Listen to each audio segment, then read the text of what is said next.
Salve família, tudo bom? Aí, professor Alessandro, em mais um dos nossos encontros. E o que eu falarei hoje com vocês, deixa eu ver se tá ligadinho aqui, é sobre radioatividade. No caderno 3 foi falado ali sobre as partículas radioativas, alfa, beta, gama, e hoje é o tempo de permanência deste material, é o tempo que eles perdem metade da sua massa. Ah, como assim, professor? Bem, todo material radioativo, eles emitem partículas. Só que, na medida que eles vão emitindo partículas, a sua massa diminui com o tempo.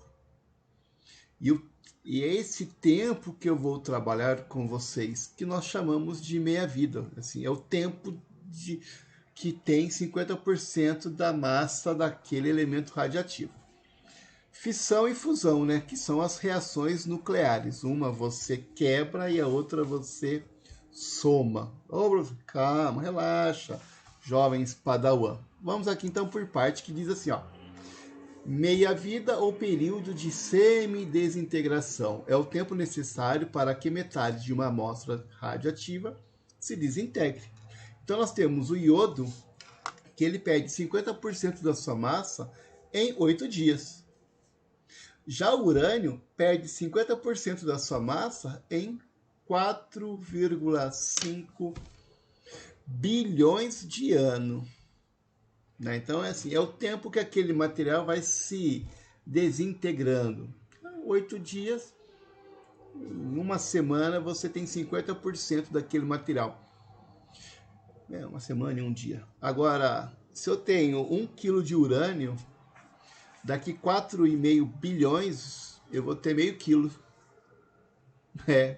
E se eu tenho 1 quilo de iodo, daqui 8 dias, eu vou ter meio quilo.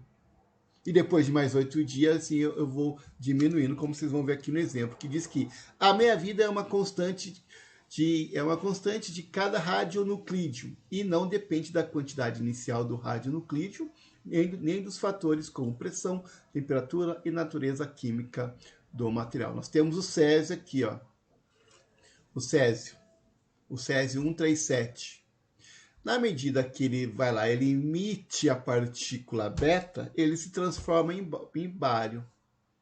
Só que o tempo de meia-vida dele é de 30 anos. Então, vocês querem saber mais ou menos se eu tenho 50 quilos de césio, vamos lá, se eu tivesse aqui, ó, aqui embaixo aqui, ó, eu tenho 10 gramas de césio. Depois de 30 anos, eu terei 5 gramas. Tenho 10. 5 continua sendo césio e os outros 5 tornou-se bário. Após mais 30 anos, eu vou ter 2,5 de césio, que converteu em bário. Após mais 30 anos, eu vou ter 1,5. Então, de 10 gramas de césio a restar 1,25 gramas, é necessário 90 anos. É mole? Então imagine quando há um vazamento radioativo, né? Teve aquele acidente em Goiânia, do césio, foi em 86. Então, quanto tempo ainda vai levar para todo aquele material que hoje está guardado se tornar menos ofensivo? Então, a meia-vida é de meio, você vai desintegrando aquele material. Então, nós temos aqui como que seria uma tabela. A partir do momento que você tem uma massa, com o passar do tempo, você vai ter o chamado, a meia-vida, você vai desintegrar metade. Passando o mesmo tempo, a mesma meia-vida, você vai ter a metade da metade. Então, a cada meia-vida, você vai decompor a metade daquela metade, daquela metade, daquela metade, daquela metade, daquela metade. E nós temos aqui uma imagem do contador Geiger, que é um detector de radiação. fica um barulhinho horrível. Assista Chernobyl. Quem tiver a oportunidade de assistir, é um seriado, é um filme em vários capítulos, tem na HBO, chama-se Chernobyl. Esse aparelhinho aqui deixa você louco, aquele barulhinho lá dele. Um barulhinho irritante. Agora, nós temos a fissão. Fissão é a quebra. Eu quebro o átomo. Então, eu quebro o núcleo de um átomo. Então, ele diz aqui, fissão é a quebra de certos núcleos grandes em núcleos menores pelo bombardeamento com nêutron, que libera uma grande quantidade de energia. A fissão nuclear é uma reação em cadeia. Você vai quebrando. Vai quebrando. Só que nessa de quebrar o átomo, não é? Eu tenho urânio aqui, eu vou lançar contra ele um nêutron, que nem vocês estão vendo aqui, ó, urânio. Eu emito, vou disparar um nêutron contra ele, daí eu vou quebrando. E assim eu vou quebrando. E ele libera uma grande quantidade de energia. Que nem aqui, ó, urânio entrou em choque com um nêutron, que produziu bário, criptônio e mais 3 nêutrons. Esses outros 3 nêutrons vão bater nos outros urânio, e assim você vai ter uma sequência gigantesca de explosões, de quebra. E aí você libera energia. E são essas energias que você vai usar para a produção de uma arma atômica, tá? Então você tem uma arma nuclear, e para a geração de energia, que depois eu vou deixar um link ali para vocês, como que é a geração, como que é essa transformação, né, da energia nuclear em energia elétrica. Mas essa reação é em cadeia. Só que na bomba você não tem controle, explode. E na usina nuclear você já tem um controle, então você fica controlando aqui essas emissões de partículas. Mas a fissão é quebrar. Mas existe outro tipo de reação, que é a fusão. É a união de núcleos pequenos até a formação de um núcleo maior, que faz liberar uma quantidade muito grande de energia. Olha o Sol aqui, ó. O Sol ele funciona através de uma fusão nuclear. Já existe, não sei se é na França, que já tem uma usina de fusão nuclear em tamanho em planta de laboratório, assim, para fins de estudo, né, que no futuro você vai ter uma grande quantidade de energia vinda através do hidrogênio. Então já estão já construíram usina de fusão nuclear. Aonde? Olha só, eu vou ter aqui 2 átomos de hidrogênio que funde, formando um átomo de hélio, nêutron e mais energia. Então você tem aqui o Sol, e essa aqui, gente, é a bomba de hidrogênio. O homem consegue. Olha só, para você acionar uma bomba atômica, uma bomba de plutônio, você precisa, para disparar aquele nêutron, para você disparar o nêutron, para esse nêutron vir e bater no urânio, explodir, você usa uma carga de dinamite. Vamos lá, o TNT. Então ela explode, lança o nêutron e explode tudo. Agora, a bomba de hidrogênio, para disparar essa energia, para você poder fornecer energia para ter a fusão, você explode uma bomba atômica. Então é uma bomba atômica que explode para gerar uma bomba de hidrogênio. Ai, meu Deus do céu, o homem tem cada uma, viu? Então aqui diz o seguinte, ó. Vamos pegar esse exemplo aqui para vocês, que diz que o radiofármaco se trata de galho contendo radionuclídeo galho 67, é utilizado em diagnósticos de processos inflamatórios e tumorais.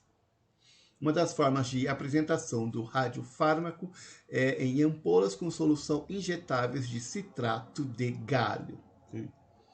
A atividade total da solução na ampola diminui continuamente a partir da data da calibração, tempo zero. Então, aqui, ó, tempo zero. De acordo com o gráfico. Um médico estipulou que para determinada aplicação desse radiofármaco, Tem que juntar aqui depois. A solução da ampola tem que ter atividade mínima de 92,5 milibecquerel, uma coisa assim, milibecquerel. Acho que é isso, né?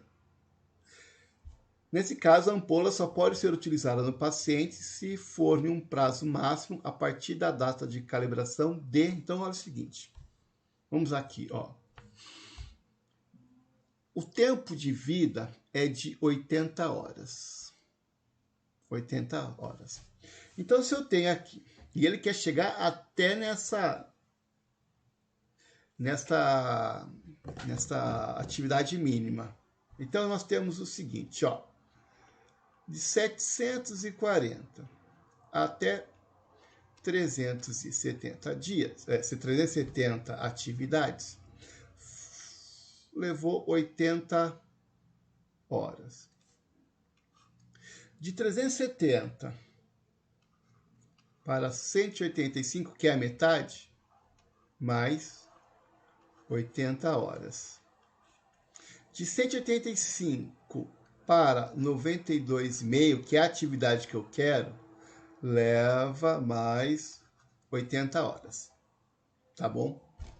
Então, eu já sei ali que quanto tempo eu preciso aplicar. Ele quer saber qual é, o prazo máximo. Tá bom. Se 24 horas é um dia, 8, 16, 240 horas, que é o tempo gasto para chegar até a atividade que eu desejo, levará 10 dias. Então, o tempo que eu preciso é de 10 dias para trabalhar este fármaco. Que o tempo médio, o tempo de vida, eu descobri aqui de 740 para 370, 50% é de 80 horas. Daorinha esse. Já este outro exercício, suponha uma massa inicial de 20 gramas de isótopo radioativo do elemento tório, representado por TH228, o qual apresenta tempo médio de vida de 1,9 anos. Nossa. Considere também o fato de que esse radionuclídeo emite partículas do tipo alfa em uma série de decaimentos até formar o isótopo 212, do elemento chumbo, representado por Pb, 212. Dessa forma, são realizadas algumas ponderações. Tá bom. Item 1. Então, vamos colocar aqui o item 1. A partir do tório, então aqui, ó. Tório, 228. Até a formação de chumbo. Então, vou colocar aqui, ó, Pb 212. O número atômico do tório, 90. E o número atômico do chumbo, 82. São emitidas 4 partículas alfa. Será que eu consigo emitir essas 4 partículas alfa?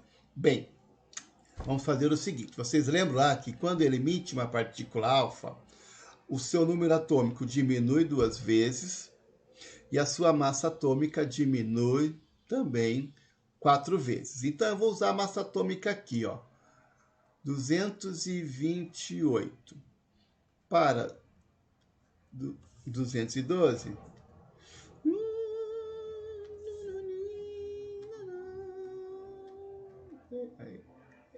Ei, não fica... Aqui, ó. Para 212 subtrai, eu vou ter uma diferença de 16. Então, eu vou pegar esses 16, eu vou dividir por 4, porque eu sei que cada partícula alfa diminui 4, 16 dividido por 4 vai dar 4. Então, eu vou emitir 4 partículas alfa. Tá certo. Então, o item 1, ele está correto. Não, esse aqui eu já descarto. 2. A massa residual do tório após 7,6 anos é de 1,25 gramas. Vamos descobrir então. Ele começou com quantos gramas? Ele começou com 20 gramas. Então, ó, começou aqui, ó, 20 gramas, que ele fala, olha, tenho 20 gramas. Então, vou começar. 20 gramas, 10 gramas, 5 gramas, 2,25, vou colocar embaixo aqui, 1, aqui é 2,5.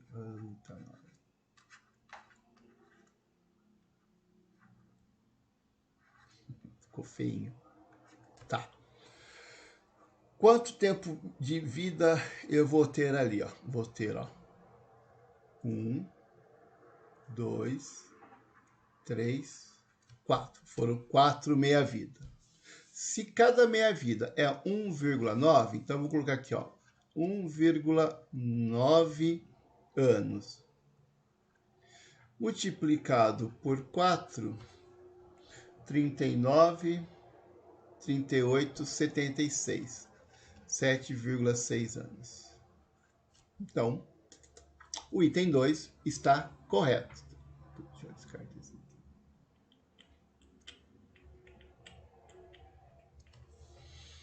Mas vamos descobrir se o 3 ele está correto. Vou colocar aqui nas minhas costas, que diz ali o seguinte.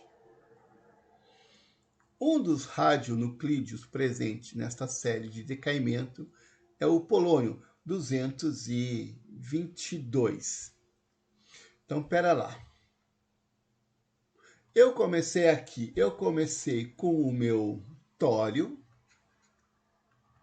que foi 228.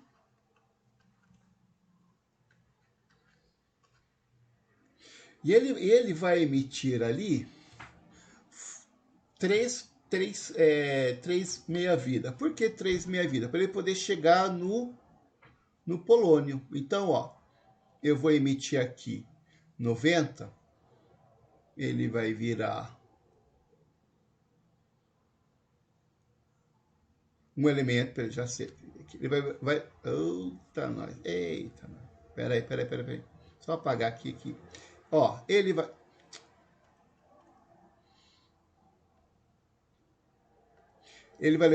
se transformar em um elemento X de 88, e aqui vai ter que ser 224. Depois ele vai ter que se transformar, isso estou emitindo a alfa, ele vai se transformar aqui em um outro elemento Y, que vai dar 86.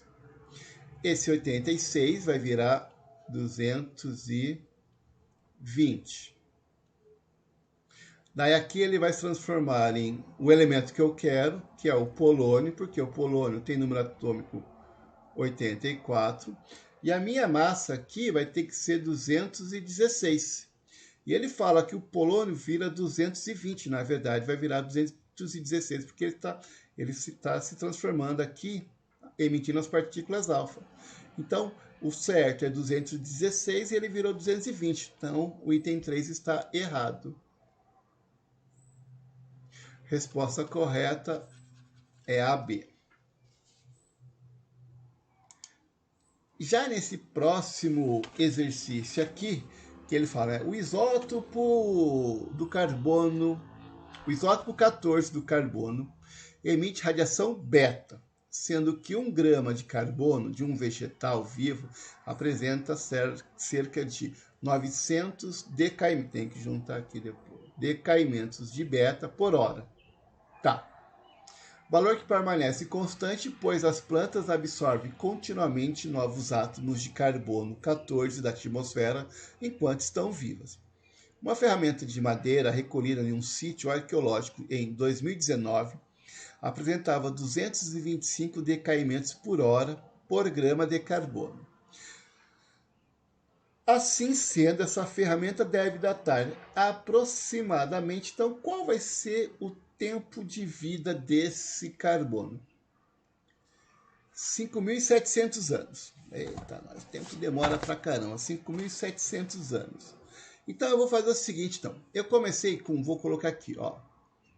Eu comecei com 900 decaimentos, ó. vai passar para 450 decaimento. Por quê? Eu tenho que chegar até esse valor aqui. Até chegar no 225 decaimento. É o que eu chego ali. Porém, o tempo de meia-vida desse meu decaimento do carbono é 5.700 anos. Então vai totalizar 11.400 anos. Tá bom? Então, aquela ferramenta até 2019 eu tenho 11.400 anos. Só que ele quer o seguinte, ó, antes de Cristo. Então eu vou subtrair os 2019, que é depois de Cristo, e vai dar 9.381 anos. Então o que eu vou ter ali mais próximo é a letra C. Então vai ter ali aproximadamente esta ferramenta feita de madeira, 9.400 anos. Belezinha? Já é isso. Faltou um aí. Tá bom, então. É isso. Faltou um exercício, mas depois vocês resolvem e mandam para mim. Então é isso. Decaimento é 50 a cada. Tem um tempo de decaimento, que pode ser de um dia até quase 4,5 bilhões de anos. Então, se você tem 1 grama, para ter meio grama, vai depender, lógico, depende do material, que nem aqui. A cada 5.700 anos, cai a metade o meu decaimento ali, cai a metade do meu material que eu tenho. Tá bom? É isso. Beijão, até o nosso próximo encontro.